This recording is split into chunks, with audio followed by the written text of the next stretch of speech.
Hello, hello, hello. You are tuning into another episode of The Wunderkind Show. Today's first topic, it might be time to change Hopkins for Baitman. Look. Guys, now look. I kind of touched on this a couple days ago, and it's been drastically factual how much DeAndre Hopkins has outplayed Baitman. It's been drastic. And it hasn't been close. And I see myself, and I'm sitting here looking at certain things, and I'm like, the Ravens have a problem with sometimes when they pay a guy, they're going to stay with that guy because they want to get their money's worth instead of playing the guy that they know is better. And we've been having a problem with that for a while, but the one that no one's talking about right now is the Baitman and Hopkins. And hold on, I'm going to tell you right now. I'm going to show y'all exactly how bad the discrepancy is. Because here's the thing. DeAndre Hopkins is only playing 8 to 9 snaps a game. That's all he's playing. That is all he is playing. 8 to 9 snaps. 8 to 9. He has 178 yards receiving, 19.8 yards a catch, 2 touchdowns, 9 receptions. You understand? Okay. Now I'm going to read off this Baitman one, and I want you to catch this one to see exactly what I'm trying to say. Right? Baitman this year and Baitman is playing the bulk. He's playing even more snaps than Zay. He has 11 receptions for 120 yards, 10.9 yards average, 1 touchdown. 11 receptions, 120 yards, 10.9 yards a pop, 1 touchdown. And then when you go back to DeAndre Hopkins, it's 9 for 178, 19.8 a pop, 2 touchdowns. This is what I mean by the problem I have with the culture. You understand? Like, we've been complaining, Raven fans, for about Falele. We've been complaining about Voorhees. I've been complaining about the O-line for years.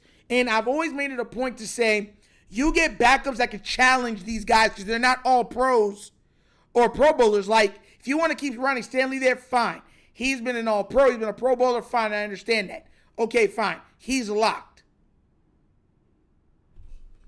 When did the guards become locked? And don't tell me that, oh, well, Falele got a Pro Bowl. No, I don't want to hear it.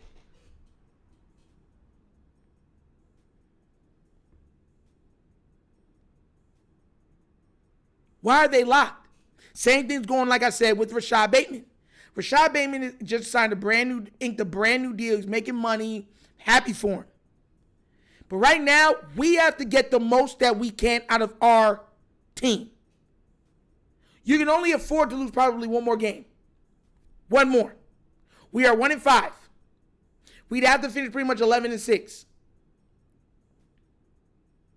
Y'all get that, right? We can only afford to pretty much lose one, and cutting it close is 10 games, because then we go 10-7. So the most games we can lose is 2. But for safety purposes, to make the playoffs, the best bet is the most you can only lose for the rest of the year is 1. 1.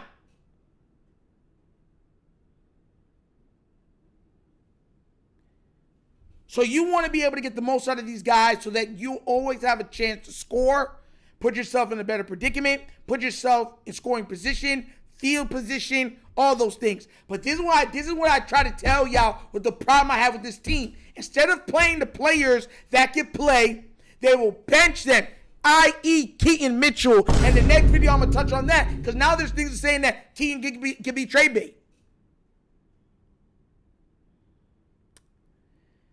Oh, boy. You know what's funny? They're doing more than testing the patience of the Ravens flock. They're spitting in the faith. Like, they're spitting in the face of the faith that we have for this team. That's a better way of saying it. The Baltimore Ravens are spitting in the face of the faith of the Baltimore Ravens fan base, expecting them not to complain about the bad, porous, and absolutely deplorable defense.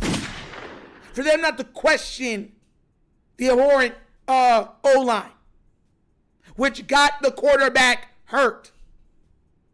For us not to second guess why a weapon like Keaton Mitchell is not playing. Or to not wonder how DeAndre Hopkins is playing as the best X right now on the team, and you guys are holding him to 8 or 9 snaps a game. Make it make sense. Make it make sense. I'm so sick and tired of being sick and tired of this team not doing what they're supposed to do. Then you got people like Torrey Smith coming out defending everything that they do. Oh, okay, guys. Falele lost the rep. But if you were to go out there, you'd get pancaked. I'm like, bro, not everybody's built to be an offensive lineman, bruh. Like, you see what I'm saying? They got people on the payroll coming to defend their foolishness. Falele has been trashed for years. If you watch the team, you know that he's been trashed for years. And you're sitting there defending him. Oh, that's just one rep. Just one rep? 8 is right now hurt because of all of the reps that they allowed him to take. Meaning the guards, him and Voorhees. And you're still making excuses. Why? Because you know that he works for the Ravens. Then they give him that thing to go teach or do something he does for that big recreation center, whatever else it was called. Bro, same thing with Darren Orlovsky and the Bills. They ain't going down where they get paid. Tired of it, man. And just expecting Ravens fans to just take it. DeAndre Hopkins has looked spry. He has looked like a savvy veteran that still has a lot left on the tire. And he's just like a playmaker. Think about it this way, guys. It's taken 8 seasons. 1, 2, 3, 4, 5, 6, 7, 8. For the Baltimore Ravens to get Lamar Jackson, a 50-50 specialist. 8 years. It's taken the Baltimore Ravens 8 years to bring in a 50-50 ball specialist.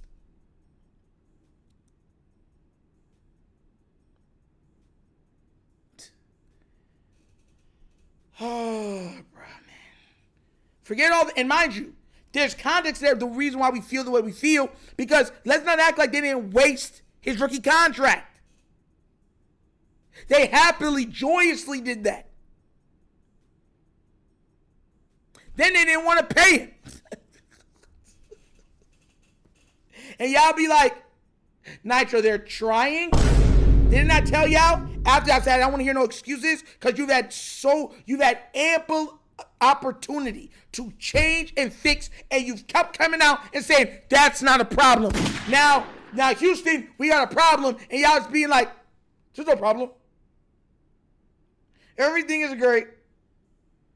Team played great. We're doing good. Everybody's good. Ridiculous. Got Raven fans everywhere they are just breaking out in screams. Everywhere they are.